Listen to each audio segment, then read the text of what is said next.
Oftentimes when you are codependent, you don't want anyone, especially your children, to experience the same pain that you've had to experience and endure. So if you grew up with narcissistic parents or overly codependent parents where they were hurtful, you will try to do the opposite of them. And using them as a guide of things not to do, that's great. That's a great way to learn of what not to do. But if you take it to the extreme, that's where it can get unhealthy. With codependency and narcissism, they're basically two extremes on opposite ends. So when you grow up with abuse, narcissistic parents, toxic parents, addict parents, mentally ill parents, whatever it is, in order to survive and cope, oftentimes you will either become narcissistic, where you will obsess about yourself and your image and trying to protect yourself in that way, and you can't think of anyone outside of yourself, and you manipulate and control in order to feel good. And then there's the opposite end, where there's the codependency, where in order for you to cope, to feel validated, you would overly give, overly help, overly please.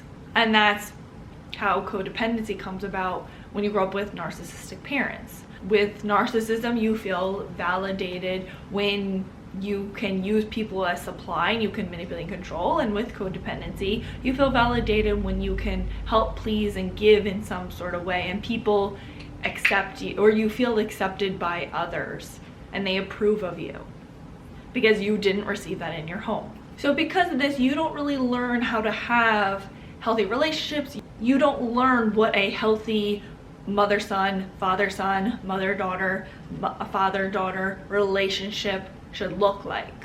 So unknowingly, you will take some of these unhealthy habits with you. And even though codependency may be seen as like the good side, where you're like the helper, the pleaser, the giver, it still comes with its negative side effects, if that's what you want to call it. And so there could be some detrimental things you do to your child that you don't even realize are unhealthy, or that you're doing them.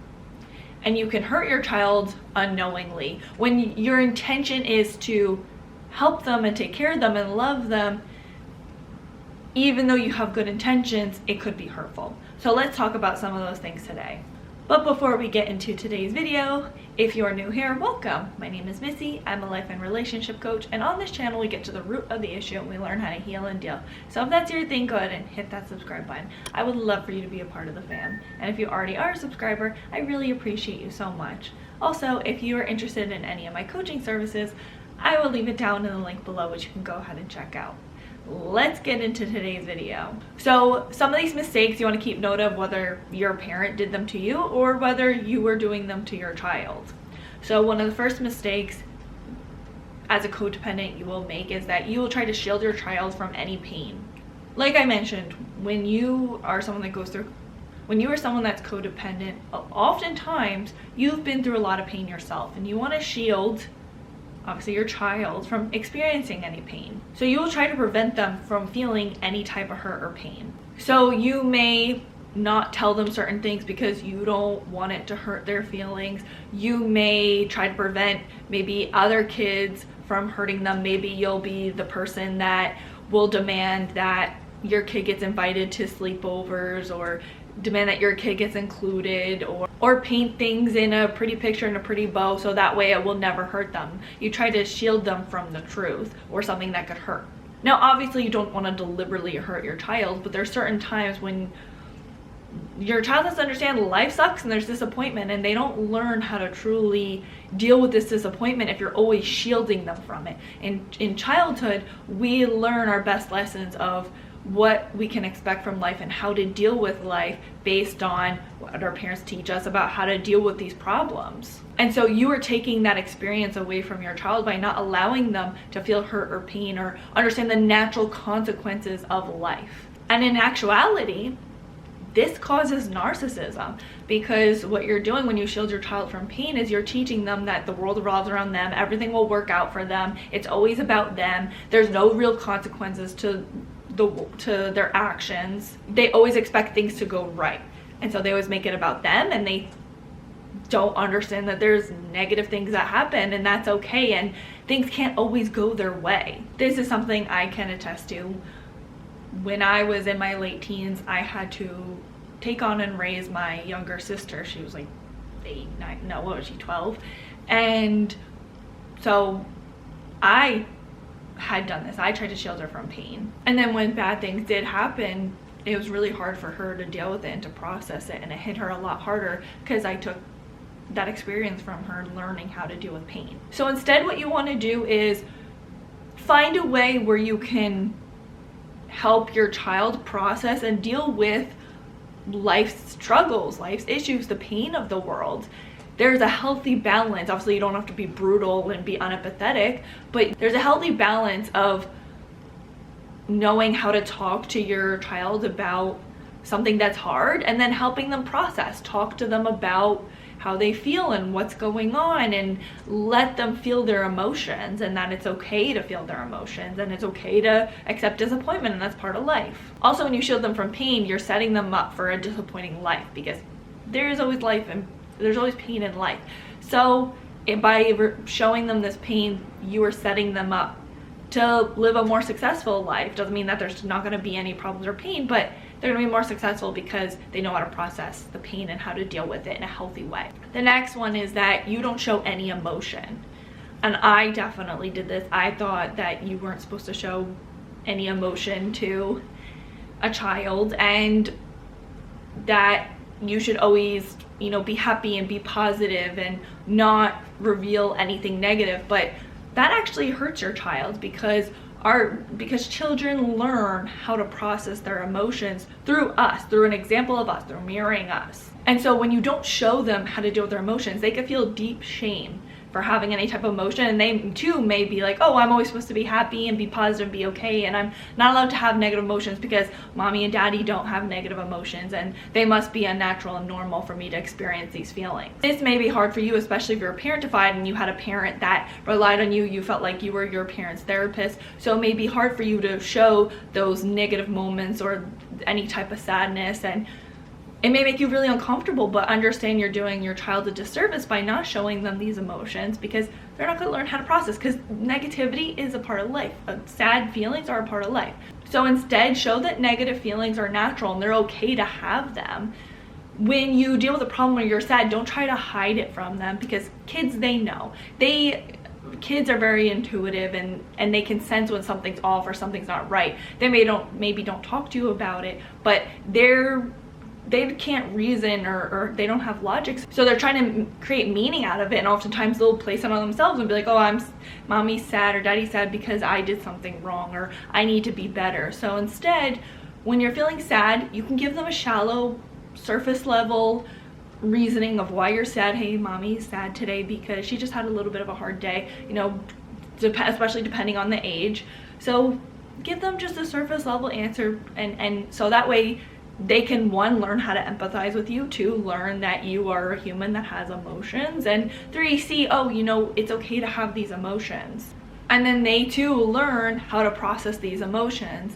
They learn how to feel the sadness, feel the anger, feel whatever uncomfortable emotion it is, and they learn how to be comfortable with being uncomfortable, rather than always running from it or pretending everything's fine when it's not, and suppressing it, and then it coming out in anxiety and depression. And also, another thing we have to keep in mind is, don't deny them of their feelings, or telling them, no, you don't feel that way, or everything's fine, and you say, you know, stop crying, don't do that, because oftentimes as codependents, we don't like seeing other people in pain, and it makes us uncomfortable, because really we don't know how to deal with our own emotions. So we don't know how to help other people deal with their emotions, because it makes us uncomfortable when they're experiencing a negative emotion. Oftentimes in our upbringing, we were made to feel responsible for our parents' negative emotions, and we had to fix it and we had to make it better. So when our child is experiencing these uncomfortable negative emotions, we immediately think, oh, I have to solve it, I have to make it better, I have to fix it immediately. When in reality, sometimes our kids just need to feel these emotions, and it's okay for them to feel it. So you yourself will have to accept that your child's going to feel sad, angry, hurt. They're going to feel these uncomfortable emotions, and talk to them about their feelings. Don't dismiss it, belittle it, or try to immediately fix it. Sit with them and say, hey, how are you feeling? It's okay to have these feelings. Let's talk about it. Let's feel it. Let's work through it. Another thing is, as a codependent parent, you may be controlling. And this comes from any time you deal with trauma. When you feel out of control, you naturally grow up to be more controlling. It doesn't mean that you're narcissistic or a bad person. It's just we as humans, we like to feel in control. It gives us certainty, it gives us comfort, knowing what to expect. So you may have some controlling tendencies and you'll pass it down onto your child and be controlling to them. Also, when you grow up in narcissistic environments, you learn, whether you like it or not, on a deep subconscious level, you were taught that image matters. You care so much about your image and how you are perceived and what people think of you. And so because of this, you will take it into your relationship with your child, and you may try to control their image and how they're perceived. You may control what they wear, who they talk to, or what they value, or what they think, or what they like, or what they're doing. You may have an idea of how you want your ideal child to be like, and so you will try to project it onto them, and then you can come across as very controlling. You also may be controlling if you have a lot of anxiety and you have generational trauma or generational anxiety, where you had parents that were very anxious and they pass it down to you, and then you pass it down to your kids. So you may be very controlling when it comes to your anxiety, of not allowing to let them do certain things, or you'll be very strict because you're, again, trying to prevent them from experiencing negative things, or you're projecting your fears onto them and your worries of what could happen. So instead, what you want to do is work on that controlling side. It's okay to slip up and make mistakes, but it's really important you allow your child to be who they want and do the things they want. Obviously, they're not everything. Obviously, the child still needs your guidance. You don't, if they want to jump off a roof, obviously you wouldn't let them do that. But more so, like, let's say you don't want them to wear the color black. If they want to wear the color black, let them wear the color black. Let them express themselves. Let them have their own opinions and views. And you have to deal with the discomfort that some people won't have a high opinion on your parenting and what you're doing, and that's okay, because that's one of the reasons why you'll be controlling, is that you want other people to approve of your parenting and thinking your child is good and is approved of and liked. And you have to let go of that. Not everyone's going to approve of your parenting. Everyone's going to always have something negative to say. Everyone has an idea of how a parent should be, and you have to be okay with that, because it's more important to have a healthy relationship and make your child feel valued and validated, rather than worrying about everyone's outside opinions and the outside noise. Also, when your child is controlled, oftentimes they'll rebel and they may act in some unhealthy behaviors. So to prevent that, let go of things being perfect or having your ideal life. Your child has a mind of their own, and you want to validate that and celebrate that. So you want to allow your child to have their own views, their own opinions, be them their own selves. Otherwise, they'll get into the same habits that you did with the people pleasing and feeling like they're responsible for other people's feelings and feeling like they need to take care of everyone. And I'm sure you don't want them to go down that same route. This is to help them have that strong sense of self, rather than go into those codependent tendencies. And then they're less likely to feel like they have to prove their self-worth through people pleasing and getting the approval of other people. They'll rather have that self-worth because they love themselves and they acknowledge who they are, and they have a strong understanding, or they have a strong sense of self. And also, when it comes to the anxiety aspect, you want to accept that negative things will happen and that's out of your control. Allow your child to experience new things, try new things, and to meet new people and have new experiences. Also, another mistake you may make is that you have really high expectations for your child.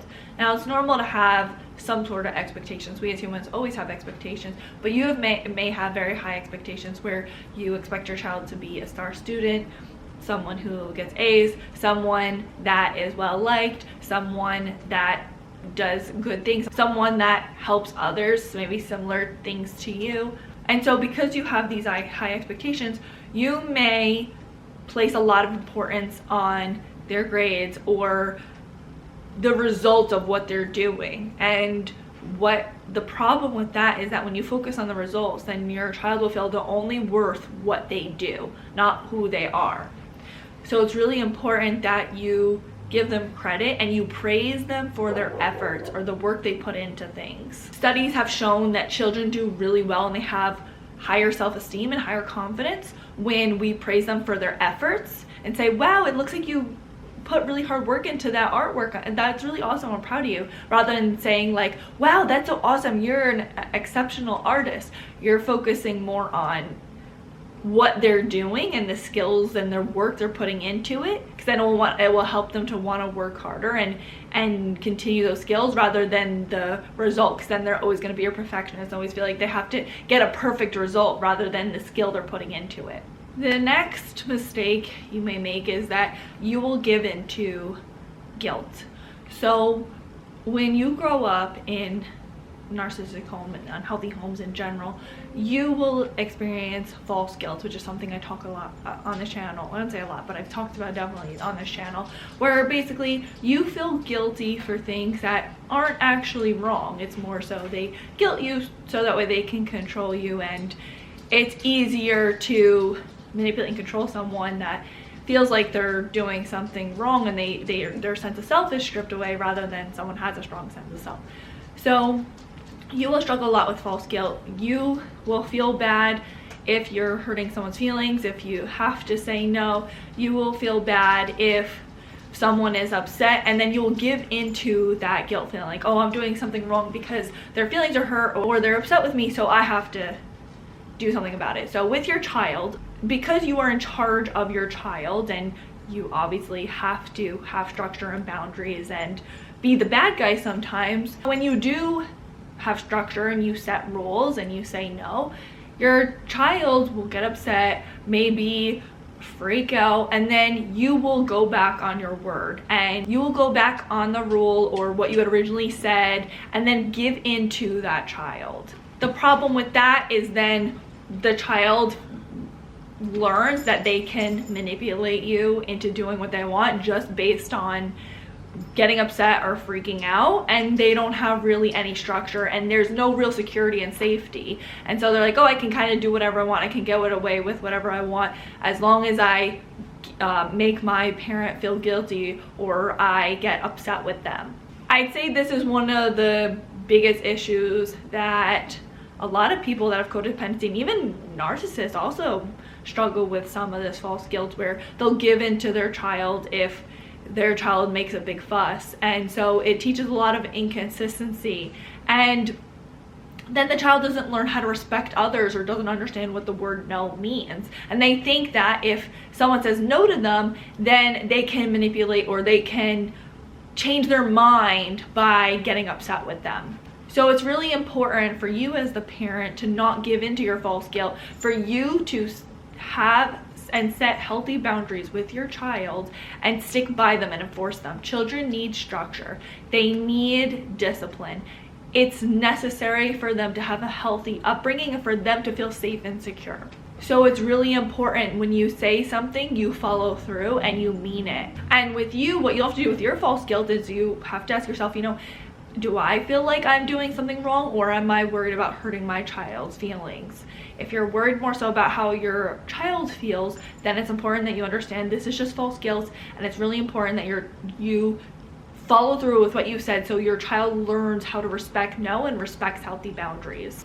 And that also goes into teaching your child healthy boundaries. Your child, because you didn't experience having healthy boundaries or you weren't allowed to say no, you have to teach your child what healthy boundaries are, how they have healthy boundaries, and you want to respect their boundaries. When they say no, when they don't want to hug someone, allow them to say no and don't force them. If they don't want to continue to eat, don't force them. Make them feel respected the way that you never really felt respected. You want to teach your child how to respect other people's boundaries and also what it feels like to have their boundaries respected, so they don't fall into those same unhealthy patterns of what you've dealt with, and also the generational trauma, which that also ties into you may avoid hurting your child's feelings or telling them no, because you may not want to deal with your child ever being uncomfortable, experiencing pain.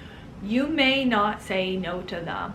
You may overly do things for them. You may sacrifice yourself just so that way they're okay and at peace. And here's the thing, as a parent, you're always going to sacrifice yourself. That's normal and healthy. But there's times when you will sacrifice yourself when your child just needs to learn the natural consequences of life. And so instead of letting your child learn the natural consequences like we had talked about, you won't say no to them ever, really. And then again, that creates that narcissism. So it's really important that you do say no to your child. Your child can't always have candy when they want. They can't always watch what they want, because sometimes it's not healthy for them to just watch everything that may be not age appropriate.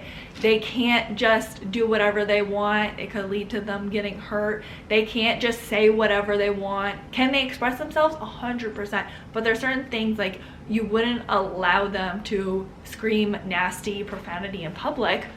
That's not good. That will result in them being rejected and them not having healthy relationships. Like, there's certain things where you'll have to say no. Obviously those are extremes. I don't think anyone does that, really. Or maybe do, I don't know. But it's important to say no to your child so they feel secure and they have those healthy guidelines and boundaries. Your child's feelings are going to get hurt. You're going to hurt your child sometimes, and that's okay. Not hurt them because you're mean or you say nasty things to them, but because they're not always getting to do what they want. And that's how they'll get, you know, upset or bothered. I shouldn't say maybe they won't get hurt, but they'll get upset and bothered. And that's okay. Your job is to protect them at all costs and help them to be the best human being, the best adult that they can be. It's not always for them to have fun and to get exactly what they want. There's a healthy balance of them being able to have fun, but them also to have structure and responsibilities and boundaries. They need chores. So that also ties into, you know, you because you don't say no to them or you're afraid of hurting their feelings, you may avoid giving them responsibilities and chores, and then they don't learn how to be a responsible, functioning human being. As a codependent, you will always help them or you will take care of things for them, and they don't learn how to take care of those things for themselves. They don't learn how to cook for themselves. They don't know how to talk for themselves. They don't know how to maybe problem solve. So you need to allow them to do that and say no, and sometimes make them uncomfortable and let them face that discomfort. You definitely want to help your child learn how to problem solve, and when you overly help fix and please, you don't allow them to naturally learn how to problem solve on their own. And then the last thing is that you may not be honest or straightforward with your child, and you may be a little bit manipulative. When you're codependent, you are afraid of not being liked or not being approved of, like we had mentioned. And so this also applies to your child. You may be afraid of them not liking you or even abandoning you when you're older and not having a relationship. Maybe similar to what had happened with your parents. So because of this, you may fear being straightforward. Not only that, but probably throughout your whole life, you've been afraid to be straightforward. You may manipulate the truth, or you may not be direct in what you're saying, and you may talk in circles, and you may not even realize that you're doing that. But it all comes down to that fear of someone being upset with you, and you're trying to prevent that, and so you will also do with your child, or you're afraid of them getting upset as well. So what will happen is your child will learn that they can't entirely trust you, or they'll always be confused about what you're saying because you're not being very straightforward or you're not being honest, and they'll feel like they have to try to figure out a puzzle piece, or they have to put a puzzle together to figure out what you're trying to say. And it always feels like they have to read your behaviors or try to understand what you're implying, and it's very confusing. So it's really important that you be honest with your child, because that builds trust and that builds comfort for your child, knowing that you're going to be honest. Obviously, honesty, you don't have to be brutal, but just honesty with saying, you know, this is why I don't want you to do this, or this is why I'm feeling this, or this is what I expect of you, or this is the rules. Being very straightforward, and because kids need that directness, they need the straightforwardness. They don't need to be figuring out puzzles. And you accept and understand that they're not always gonna be happy, and you're doing it for the greater good. You're doing it so that way they can grow up healthy. They may be uncomfortable in the moment, but later on maybe they'll understand, or they'll benefit in some sort of way, and they'll understand later. In that moment, they're a kid. They may not understand why you're doing what you're doing, and that's fine. Maybe as time goes on, they probably will. So don't try to avoid temporary discomfort, because then that can lead to long-term consequences. Accept temporary discomfort so it leads to long-time benefit. So you with yourself, you need to first be straightforward and honest with yourself about what you expect from your child, what you want to talk to them about, things that you want to address. And once you're honest with yourself, then you can be honest with your child and not try to manipulate the situation so that way their feelings don't get hurt, or you don't look like the bad guy. They don't understand your true intentions or really understand what you're trying to say. Kids are not dumb.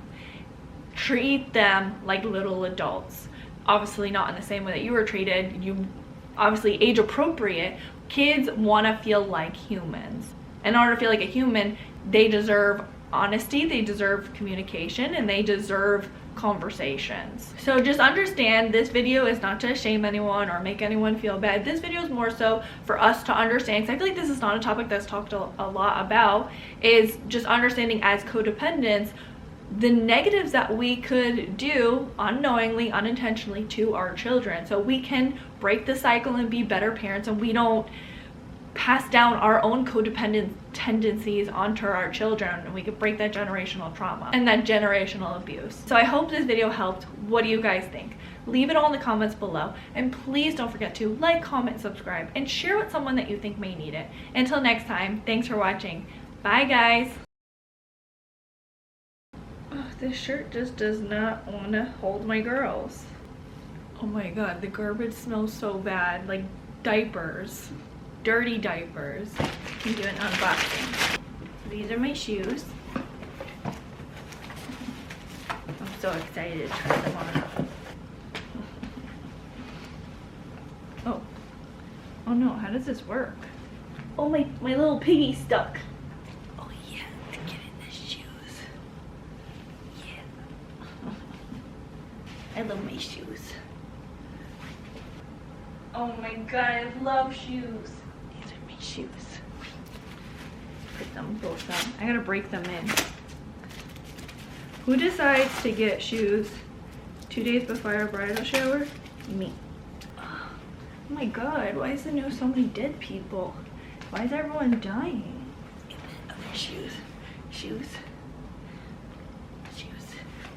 Oh yeah. I'm gonna go with these shoes. Someone might try to marry me.